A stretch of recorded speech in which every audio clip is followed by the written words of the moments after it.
Oh, my question was, I went to the hospital and I called my employer and told them I was in the hospital, which I was. And they said, long enough I showed proof, and I got the hospital back stuff to them, a well-known company, which I know I can't say names. Right. And when I went over there to get my check, they said I was fired. And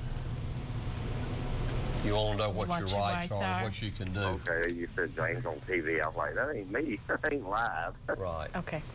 All right. What should you say? Well, depending on why he was in the hospital and what type of notice the employer have, potentially there may be a Americans with Disabilities Act claim that he potentially could have, depending on whether he followed the company's no-call, no-show policy, which it seems that he did. That may provide him with some protections. Especially if he faxed his employer a letter from the hospital showing that he was in fact in the hospital.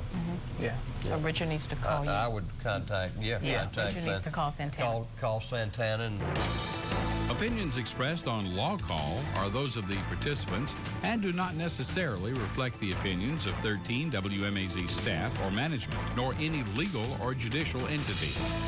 The legal information supplied in this broadcast is general information only and is not intended to be legal advice for any given situation. Do not rely on broadcast information without consulting an attorney. Contingent attorney's fees refers only to those fees charged by the attorneys for legal services. Such fees are not permitted in all types of cases. Court costs and other additional expenses of legal action usually must be paid by the client.